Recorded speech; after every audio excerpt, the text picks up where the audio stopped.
6장 25절에서 마지막 27절에 있는 말씀까지 같이 읽겠습니다.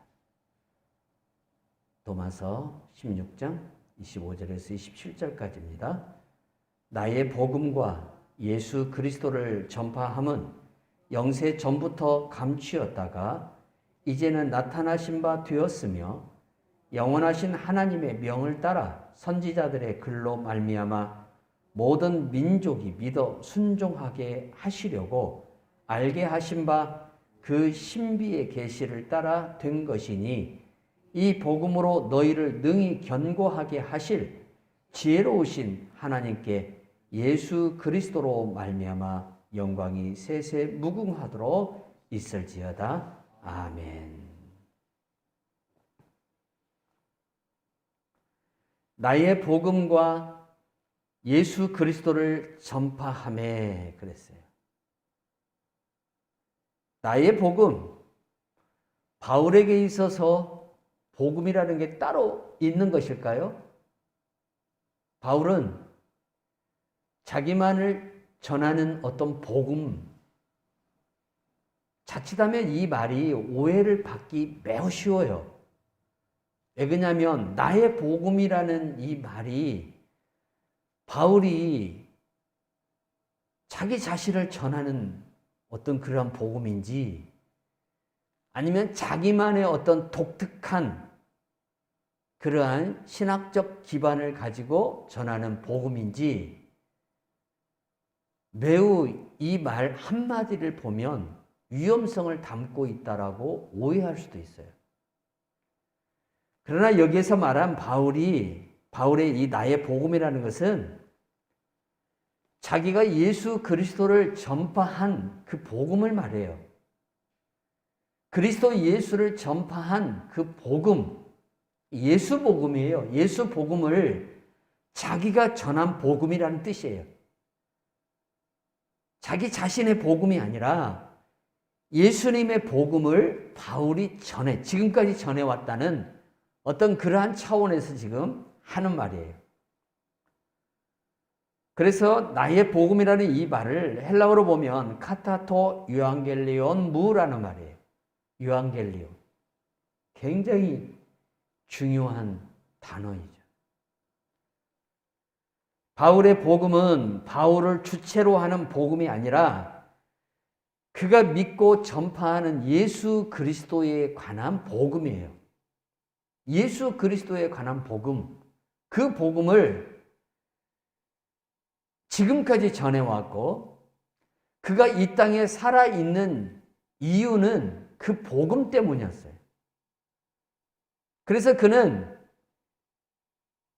밀레도에서 지금의 터키 저 남부에 있는 도시인데 이곳에서 에베소 교회 장로들을 청해서 마지막 고별 설교를 할 때에 나의 달려갈 길과 주 예수께 받은 사명, 그 사명이 뭐냐면 은혜의 복음을 전파하는 거예요. 은혜의 복음을 전파하려 하면은 나의 생명을 조금도 귀한 것으로 여기지 않는다라고 말씀했어요. 이게 바울의 복음 정신이에요. 주 예수의 복음을 전하는 일에 자기 생명을 조금도 귀한 것으로 여기지 않았다는 거예요. 목회자들은 정말 이 정신에 사로잡혀 있어야 됩니다. 특히 목회자들은, 복음 전도자들은 이 정신에 정말 사로잡혀 있어요. 주 예수의 복음을 전하는 것 외에는 아무런 사실 낙이 없어야 돼요. 선교사로 부름받고 목사로 부름받고 전도자로 부름받은 사람이라면 예수 복음 위에 다른 거에 미친다는 것이 말이 안 되고 예수 복음 위에 다른 것을 쫓아간다는 것이 있을 수가 없는 일이에요. 선교사로 부름받고 목사로 부름받고 전도자로 부름받은 사람들이 돈을 쫓아가고 세상의 향락과 쾌락을 쫓아가고 그러한 것을 따라간다면 세상의 무력과 세상의 이 권력과 세상의 이 명예를 따라간다면 그 사람은 더 이상 복음을 위한 사람이라고 볼 수가 없어요. 이름은 명색이 복음 전도자라는 이름을 가지고 있을지 몰라도, 그러나 분명한 것은 그런 사람들은 하나님께서 절대 기뻐하지 않습니다. 그래서 선교사님들이나 목사님들이나 복음을 위하여 수고하는 복음 전도자들은 복음이라는 것이 무엇인가를 알아야 돼요. 복음이 무엇이냐? 요한겔리온. 복된 소식. 아주 기쁜 소식. 이 복음을 전하려 하면은 자기의 생명을 조금도 귀한 것으로 여기지 않는 그 정신. 복음을 위해서라면 순교도 각오하고, 복음을 위해서라면 두벌 옷을 가지지 아니하고, 복음을 위해서라면 전대의 주머니를 차지 않는 그러한 정신, 그 정신이 전도자들에게, 특히 복음 사역을 하는 전도자들에게는 매우 중요해요. 이 정신을 잃어버리면 결국 복음을 잃어버리는 것이 될 수가 있어요. 바울은 오직 그리스도 예수 하나를 전하는 데에 자기의 모든 힘과 능력과 자기의 소유된 모든 것들을 다 쏟아 부었어요. 하나님께서 그에게 복음 전하라고 부르셨고, 복음을 전하다가 그는 결국 로마에서 순교를 당합니다.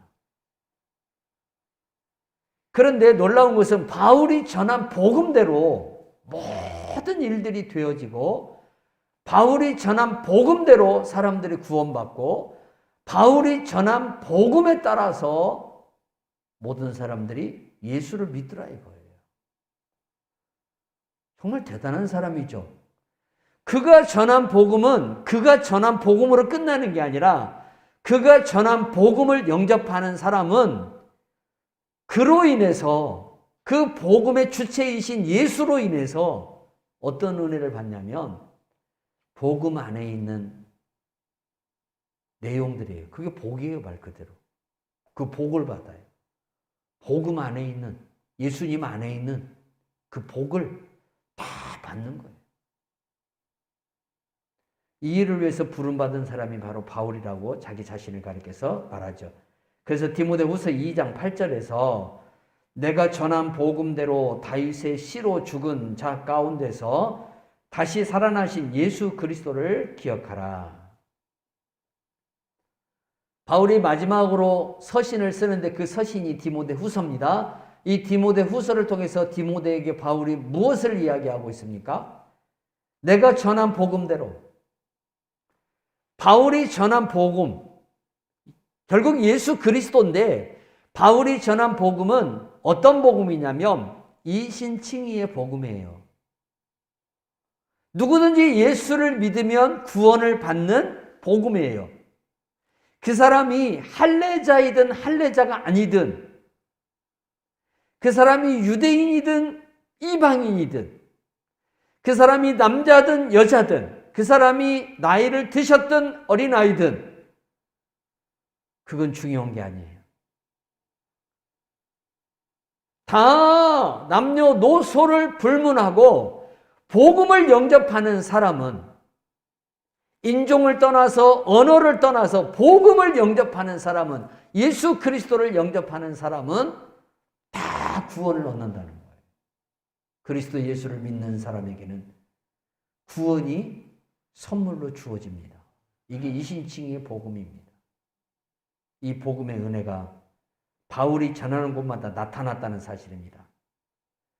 그가 전하는 복음은 지금도 꽃을 피우고 있고 열매를 맺고 있습니다. 수많은 나라와 민족들이 나면서부터 무슬림에 쩌들어 있는 그 무슬림 젊은 청년들이 그리스도 예수의 복음을 듣고 주님께로 돌아오는 역사가 일어나고, 종교는 아편이라고 주장하는 공산주의자들도 복음을 막을 수가 없어요. 그래서 그 공산주의 안에서도 예수 그리스도의 복음을 듣고 예수님께로 나오는 사람들이 한두 명이 아니에요. 이게 복음의 능력이에요. 이게 복음의 능력. 그 어떤 사상도, 그 어떤 종교도, 그 어떤 억압도, 탄압도 복음을 이길 수가 없어요. 복음을. 왜? 복음이 예수님이기 때문에. 복음이 예수님이에요. 예수님이기 때문에 결국 예수님을 이길 수 없다는 겁니다. 예수님을 이길 수 없다는. 바울의 복음에는 두 가지 특별한 색깔이 있습니다. 첫 번째는 고난입니다. 바울의 신학은 크게 두 가지로 나눠지는데 하나는 고난의 신학이에요. 하나는 부활의 영광의 신학이에요. 바울은 부활의 영광을 얻기 위해서 반드시 고난의 시간이 우리들에게 주어진다는 사실을 분명하게 말하고 있어요. 바울의 십자가, 이 그리스도의 십자가에 대한 그의 주장, 갈라디아서에서 또 고린도 전서에서 특히 바울은 그리스도의 십자가에 대해서 굉장히 많이 소개를 하고 있고 주장을 하고 있어요.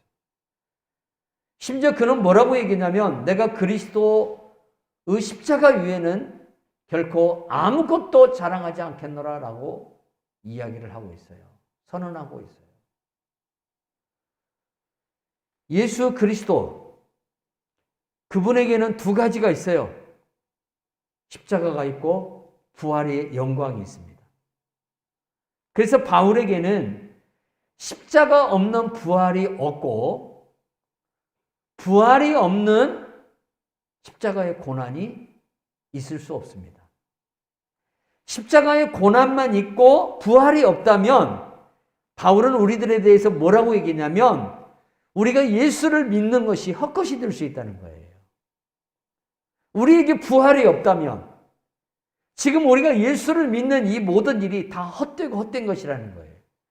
왜 모든 종교인들의 열심과 그 수도자들의 모든 그 고행이 왜 헛되고 헛된 것입니까? 그들의 교주 안에는 부활이 없기 때문에 그렇습니다. 오직 예수님 안에만 부활이 있습니다. 다른 교주들도, 종교의 교주들도 고행이라는 삶을 살아갈 수는 있지만 그러나 그들이 아무리 고행이라는 시간을 겪을지라도 그들이 죽음 이후에 지금까지 어떤 단 한 사람도 살아난 사람이 없다는 사실이에요. 오직 예수님만 살아나셨어요. 그래서 바울에게 있어서 그리스도의 십자가와 그리스도의 부활은 굉장히 중요한 그의 복음 사역의 핵심이었어요. 그래서 그가 고난을 겪을 때에 복음을 전하다가 많은 고난을 겪지만은 그러나 그가 고난 속에서도 결코 좌절하지 않고 고린도 후서의 1장에서 말할 때에 생명이 끊어지는 것 같은 그러한 삶의 소망마저 사라진 그러한 상태에서도 바울이 다시 일어나서 하나님의 종으로서 그 사명을 온전히 달려간 그의 유일한 힘은 부활에 있어요. 예수 그리스도의 부활에 있어요. 그래서 고린도전서 15장 53절에서 54절에 이렇게 말해요. 이 썩을 것이 반드시 썩지 아니할 것을 입겠고 이 죽을 것이 죽지 아니함을 입으리로다. 이 썩을 것이 썩지 아니함을 입고 이 죽을 것이 죽지 아니함을 입을 때 이는 사망을 삼키고 이기리라고 기록된 말씀이 이루어지리라. 아멘.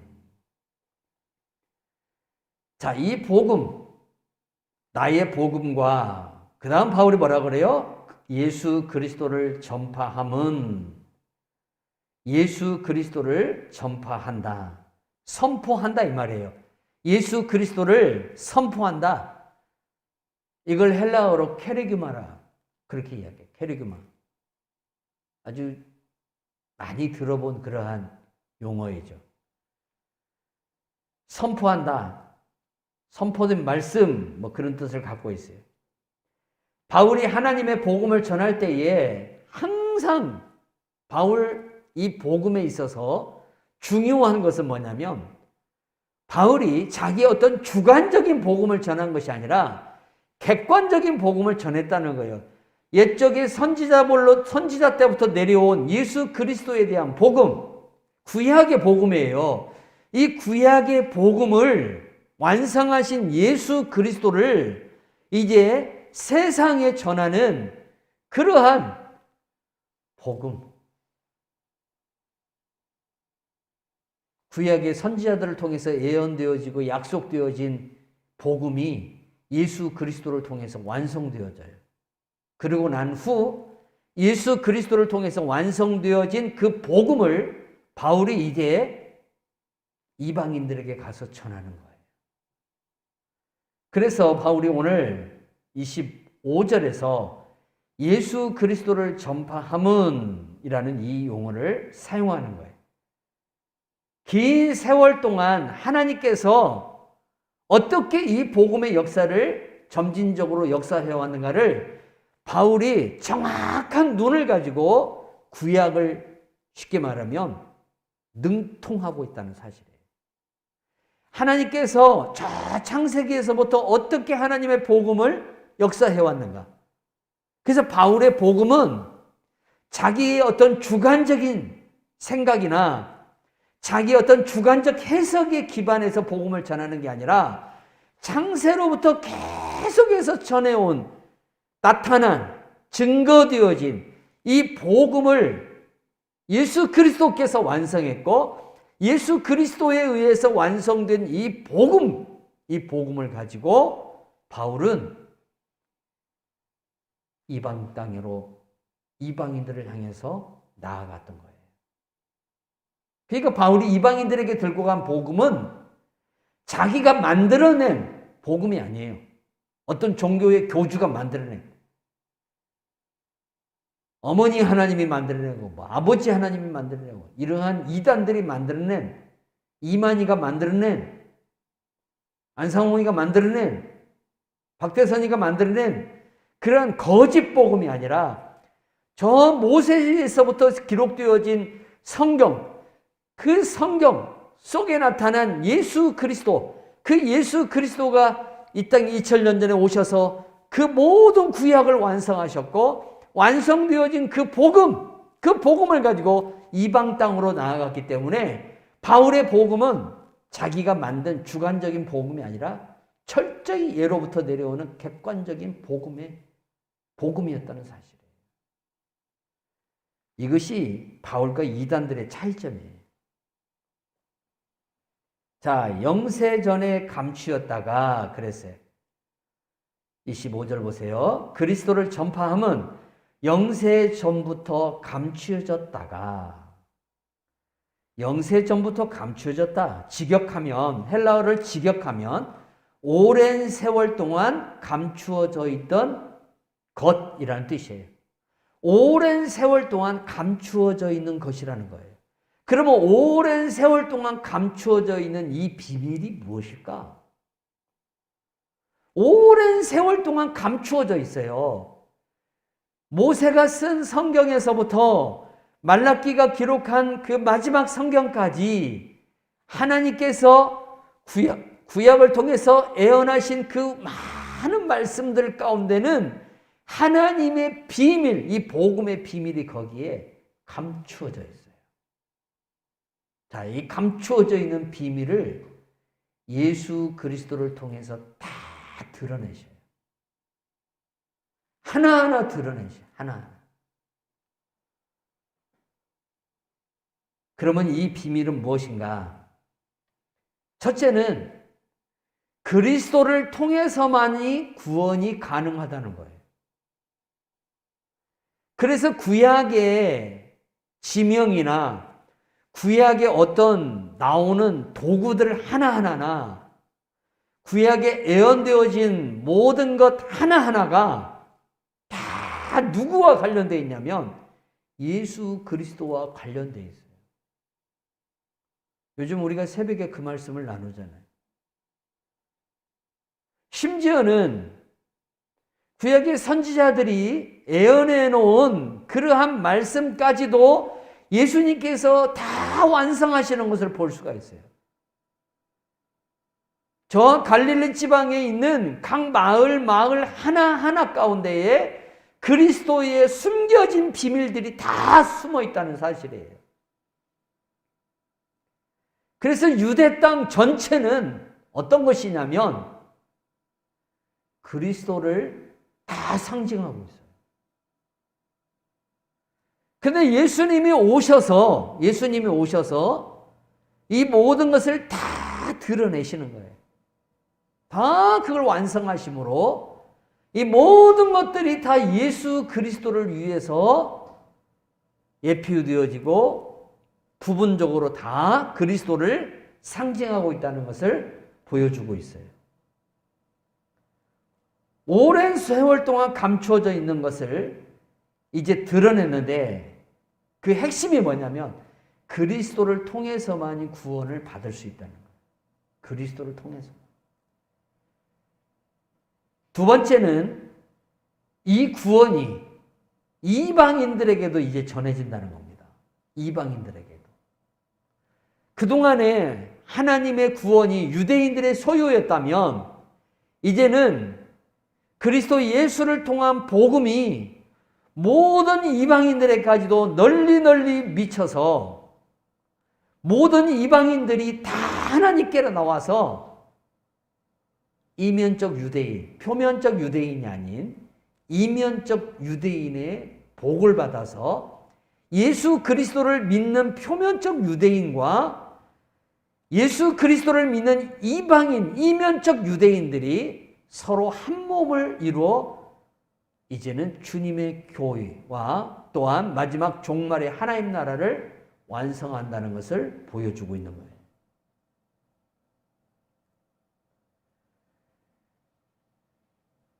하나님의 구원은 구약에서 점진적으로 계시되어 왔다고 해도 과언이 아니에요. 자, 히브리서 1장 1절에 보니까 옛적의 선지자들을 통하여 여러 부분과 여러 모양으로 우리 조상들에게 말씀하신 하나님이 그랬어요. 여러 모양과 또 여러 부분으로 우리 조상들에게 말씀하신 하나님이, 여기서 말하는 조상들은 선지자들이에요. 선지자들에게 하나님께서 이 모양 저 모양으로 말씀하셨고 선지자들을 통해서 여러 부분으로 나누어서 하나님께서 이스라엘 백성들에게 주의 말씀을 계시해 주셨어요. 그런데 그 조상들이 하나님으로부터 받아서 이스라엘 백성들에게 전하였던 여러 부분과 여러 모양으로 하나님께서 그들에게 계시하였던 말씀이, 계시가 이제는 다 드러나는 거예요. 누구를 통해서? 예수 그리스도를 통해서 다 드러나는 거예요. 그래서 에베소서 3장 3절에서 5절에 보니까 곧 계시로 내게 비밀을 알게 하신 것은 내가 먼저 간단한 기록함과 같으니 그것을 읽으면 내가 그리스도의 비밀을 깨달은 것을 너희가 알 수 있으리라. 이제 그의 거룩한 사도들과 선지자들에게 성령으로 나타내신 것 같이 다른 세대에서는 사람의 아들들에게 알리지 아니하셨으니. 여기서 말하는 사람의 아들들이라는 것은 구약시대의 이방인들을 가리켜요. 구약시대의 이방인들. 자, 그때 당시에는, 구약시대에는 이방인들에게 하나님께서 당신을 드러내지 않았어요. 당신을 계시해 주지 않았어요.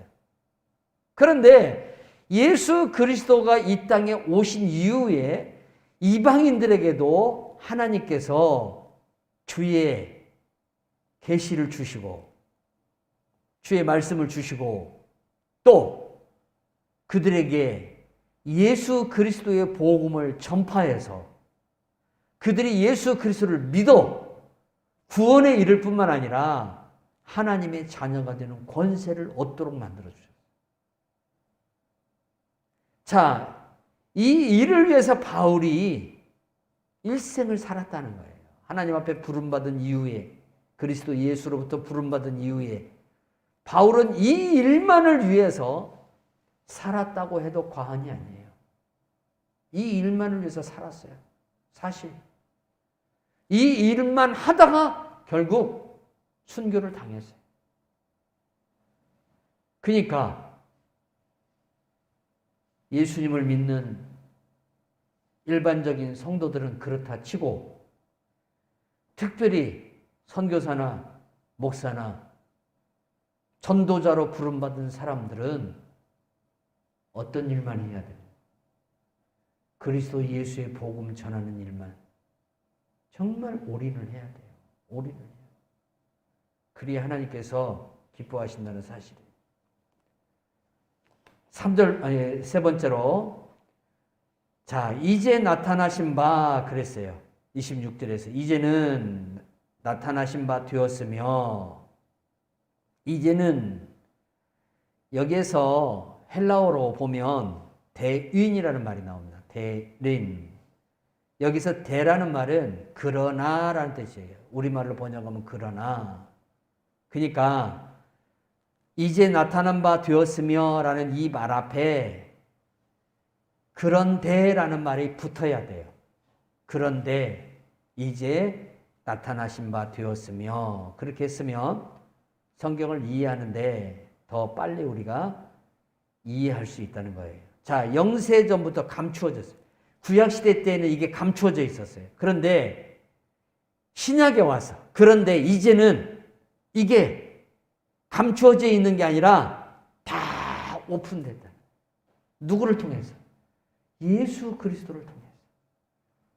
모든 이방인들도 하나님 앞에 나올 수 있고, 모든 이방인들도 하나님을 아바 아버지라 부를 수 있는 그러한 은혜가 우리 가운데 이제 주어졌다는 거예요. 엄청난 선언이에요, 이 선언이. 유대인들이 봤을 때는요, 이 말이 가당치도 않는 말이에요. 지금도 저 예루살렘에 가면 검은 옷을 입고 다니는 정통 유대인들이 있습니다. 왜 검은 옷을 입냐면 겸손의 상징이랍니다, 그 옷이. 그들은 그런데 지금도 예수 그리스도를 믿지 않습니다. 그분이 메시아라면 우리는 믿지 않겠다 그래요. 왜냐하면 그들이 원하는 메시아와 하나님이 원하는 메시아가 틀리기 때문에 그래요. 하나님이 이 땅에 보낸 메시아는 고난의 십자가를 지고 부활하신 메시아인데, 그들이 원하는 메시아는 시오니즘을 완성하는 메시아예요. 그러니까 틀리는 거예요.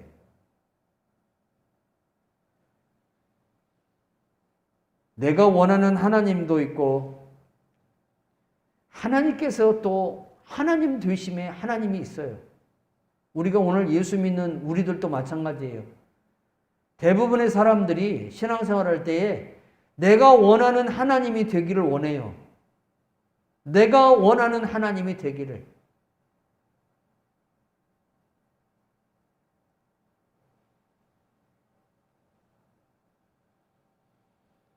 나타나신 바 되었으며 라는 이 말은 베일에 가려워진 것이 베일이 벗겨진 상태, 그것을 말해요. 사도가 전하는 복음은 베일이 벗겨진 복음이고, 선지자들이 전한 복음은 베일이 가려진 복음이에요. 구약은 베일이 가려져 있는 상태의 복음이고, 신약에서 사도들이 전한 복음은 그리스도 예수를 통해서 완전히 이제 구약이 완성되어지고, 그 구약에 완성되어진 예수 그리스도가 이방인들에게 완전히 오픈되어진, 그래서 이방인들 중에 누구도 다 예수 믿고 하나님을 아바 아버지라 부를 수 있는 그러한 은혜가 주어진 것을 사도들이 복음을 통해서 증거하는 것을 볼 수 있어요. 자, 영원하신 하나님의 명령을 쫓아, 영원하신 하나님의 명령을 따라.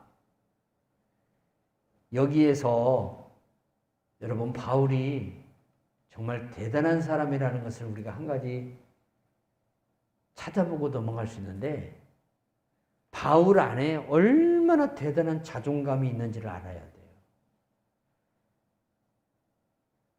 모든 열방과 모든 나라를 구원하고자 하는 그 예수 그리스도 하나님 아버지의 그 뜻을 유인받은 사람들이 누구냐면 바로 사도들이었어요. 비록 세상에서는 알아주지 않고 고난을 당하는 그러한 분들이었지만, 그러나 이분들 안에는 어떤 마음이 있었냐면, 천지를 창조하신 하나님 아버지, 가장 왕 중에 왕이시고 위대하신 분으로부터 자기가 부름을 받았고 선택을 받았고 세움을 받았고, 그리고 복음을 위해서, 그분이 전하라고 하는 그 복음을 위해서 일한다는 그 자부심, 그 자존감이 정말 대단했어요. 근데 오늘날 사역자들, 또 사역자들과 함께 살아가는 사람들 어떻습니까? 이 복음에 대해서 어떤 자부심과 어떤 자존감을 가지고 살아갑니까? 내가 복음의 전도자가 되었다는 것에 대해서, 하나님께서 하나님이 나를 전도자로 세우시고 하나님의 이 복음을 선포하는 자로 세웠다는 이 사실에 대해서 어떤 자존감을 가지고 살아가냐 이거예요. 할 일 없은 게 목사 됐다고 하면 안 되죠. 제일 비천한 게 목사라는 얘기만 안 돼요. 이 세상에서 어떤 누구에게도 주지 않는 하나님의 복음을 선포하는 이 놀라운 직분을 누구에게 줬냐면 주님의 종들에게 주었어요. 누가? 만왕의 왕. 비교할 수 없는, 누구와 비교할 수 없는 저 하늘의 만왕의 왕이신 우리 아버지께서 당신의 종들을 택하시고 세우시고 부르셔서 그 종들로 하여금 특별한 권한을 주셨는데, 어떤 권한을 주셨어요? 온 세상에 나가서 하나님의 복음을 선포하는 은혜를 주셨어요. 엄청난 은혜예요, 이 은혜. 이 은혜에 대한 자존감이 우리 안에 쉽게 말하면 넘쳐야 할 거 아니냐 이거예요. 넘쳐야 할 거. 이 자존감이.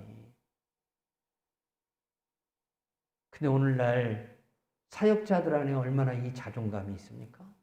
얼마나?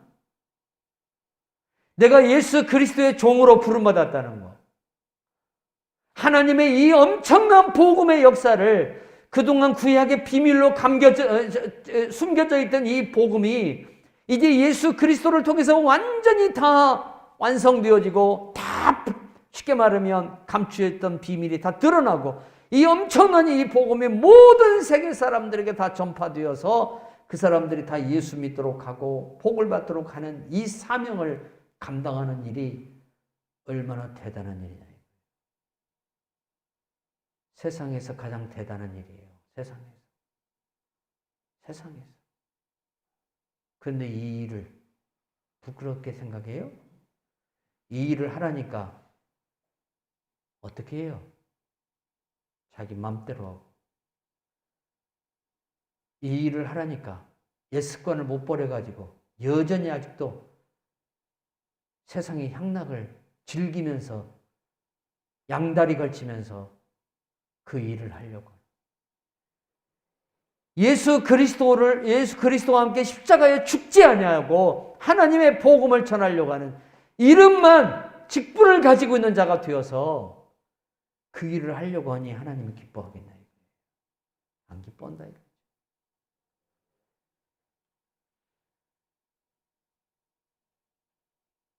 영원하신 하나님의 명령을 쫓은 이 우주적인 복음을 전파하는 권위를 하나님께서 오늘 신약의 교회들에게 위탁하셨고요. 주님의 종들에게 위탁했어요. 엄청난 이 축복이에요. 그런데 이것을 우습게 알아요? 이것을 형편없는 것으로 알아요? 그런 사람들은 하나님의 종 되는 것을 미리 포기해야 돼요. 일찌감치 포기해야 돼요. 바울은 그 사명을 최고의 축복으로 생각했어요. 최고의 은혜로 생각했어요. 그래서 이 사명을 감당함에 있어서 그 무엇과도 바꾸지를 않았어요. 그런 정신이 우리에게 회복되어야 될 줄로 믿습니다. 너희를 능히 견고케 하실 사도와 교사와 목사의 사명이 뭡니까? 성도를 견고하게 하는 겁니다. 성도를 견고하게 하는 것. 성도를 견고하게 하는 것. 이 복음으로 너희를 능히 견고하게 하실 하나님은 복음을 통해서 그리스도 예수를 영접한 성도들을 견고하게 하도록 하기 위해서 목사를 세우고 교사를 세우고 선교사를 세우고 하나님의 말씀을 가르치는 그러한 종들을 세우신 거예요. 성도들을 견고하게 하라고. 바울이 그래서 로마교회에 가서 복음을 다시 전하려고 그랬어요. 왜 전하려고 그랬어요? 로마교회 성도들을 더 견고하게 세우기 위해서.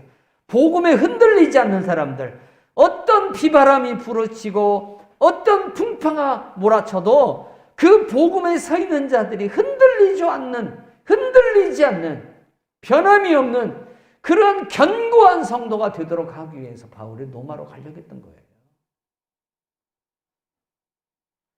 주의 종들의 사명이 이거예요. 주의 종들의 사명이. 성도를 견고하게 하는 거예요. 뭘로? 복음으로. 그리스도 예수의 복음으로. 마지막 27절에 말합니다. 지혜로우신 후 하나님께 예수 그리스도로 말미암아 영광이 세세 무궁하도록 있을지어다. 아멘. 헬라어에서는 모노소포데오라는 말이 나와요. 이 말은 뭔 말이냐면 유일하게 지혜로우신 하나님이라는 뜻이에요.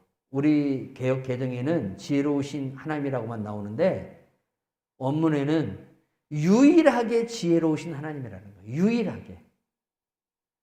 자, 인간에게도 지혜가 있고 마귀에게도 지혜라고 말하기는 참 그렇고 간교함이죠. 간교함. 마귀에게는 간교함이 있죠. 하나님에게도 지혜가 있고 우리에게도 지혜가 있습니다. 이 지혜라는 성품은 하나님 안에도 있고 우리에게도 있는, 같이 하나님 안에도 있고 내 안에도 있는 그러한 것인데, 그런데 인간의 지혜가 아무리 뛰어나도 하나님의 지혜를 능가할 수가 없어요. 인간의 지혜는 한계적이지만 하나님의 지혜는 전지전능한 지혜예요. 그래서 틀려요. 그런데 하나님께서 예수 그리스도를 통해서 인류를 구원하는 그 비밀을 어떻게 완성해 나가는가를 보면 하나님의 지혜를 누구도 따라갈 수 없다는 거예요. 자, 구약의 율법을 완성하려면 대제사장이 예수 그리스도를 어린 양의 제물로 드려야 돼요. 이게 유월절의 율법이에요. 그러면 예수님을 유월절의 어린 양으로 하나님 앞에 드리는 그 일을 누가 하냐면 가야바가 해요. 당대의 대제사장이었던 가야바를 통해서 그 일을 하게끔 합니다. 가야바는 하나님의 이 뜻이, 이 구약의 어린 양이 희생되어서 피를 흘림으로 성소에 들어가서 이스라엘 백성들의 죄가 사해지는 이 유월절의 언약이 이루어진다는 사실을 전혀 몰랐어요. 구약이 완성되어진다는 사실을 전혀 모른 채 가야바는 오직 예수만 죽이면 된다라는 그 생각하에서 예수를 죽이자라고 제안을 해요. 결국 이 제안이 어떤 꼴이 됩니까? 어떤 것이 됩니까? 하나님의 율법, 구약의 율법, 대제사장이 성소의 제물을 가지고 들어가서 하나님께 드리는 이 율법이 완성되는 꼴이 됩니다. 그래서 하나님이 계시는 하늘의 성소에 어린 양이신 예수님이 희생이 되셔서 십자가를 지고 성소로 들어가심으로, 피 흘림을 통해서 성소에 들어가심으로 구약의 율법, 6월절의 어린 양이 희생이 되어서 이스라엘 백성들이 속죄함을 받는 그 구약의 율법이 비로소 완성되는 거예요. 이게 하나님의 지혜예요. 그런데 마귀는 이걸 몰랐어요. 마귀는 오직 예수만 죽이면 끝나는 줄 알아요. 그런데 그러한 마귀의 간교함과 당대 정치 권력자들의 그 간교한 음모를 하나님께서 뭘로 바꿔버리냐면 그리스도 예수의 구원으로 바꿔버려요. 이게 하나님의 지혜예요. 누가 하나님의 지혜를 따라갈 수가 있어요? 누가 감히 주님의 지혜를 능가할 수 있냐 이거예요. 없다는 겁니다. 바울이 오늘 그걸 이야기합니다. 유일하게 지혜로우신 하나님께 예수 그리스도로 말미암아 영광이 세세무궁하도록 있을지어다. 마지막 말이 굉장히 중요합니다. 영광이 세세무궁토록 있을지어다. 우리가 이 땅에서 참고 견디는 이유가 뭡니까? 우리에게 임할 영광이 세세무궁토록 이어지기 때문입니다. 우리의 생명은 여기서 끝났지만, 그러나 우리의 생명이 여기서 끝난 것으로 끝나는 게 아니라 우리가 아버지 앞에서 영원한 영광을 받아서 영원히 그 영광 가운데 사는 존재로서 세세토록 살아간다는 거예요. 이 은혜가 우리에게 마지막으로 주어질 은혜라는 사실을 바울은 이야기하면서 마지막으로 그가 뭐라고 선언해요? 아멘, 에이멘. 그렇게 선언합니다. 아멘. 그대로 될 줄 믿습니다. 나도 여기에 동의합니다. 바울에게 있어서는 이 말씀대로 될 줄 믿습니다고 오늘 우리들은 바울이 선언한 이 말씀대로 나도 같이 이 말에 동의하고 나도 이 복음에 같이 참여하고 이 복음을 위해서 나도 같이 희생하고 이 복음을 위해서 나도 같이 일하고 수고하고 헌신하는 사람이 되겠다는 마지막 아멘이에요. 이 아멘을 우리가 아무 데 가서는 아무나 하는 것이 아니라 정말 내 신앙 고백이 돼야 돼요. 이 아멘이. 내가 이렇게 살겠다는 거예요. 바울의 오늘 주장 1장에서부터 마지막 16장 27절까지 주장한 이 바울의 모든 증거가 오늘 내 신앙 고백이 되고 내 신앙의 삶이 되겠다는, 나는 여기에 동의하고 나도 이렇게 살아가겠다는 아멘이 돼야 돼. 그 아멘이 돼야 돼. 그 아멘이 오늘 여러분들에게 일생에 차고 넘쳐서 주님 오시는 그날까지 승리하는 성도들이 되기를 주 예수의 이름으로 축원합니다. 하나님 아버지 감사합니다. 오늘 또 우리가 로마서 마지막 16장 25절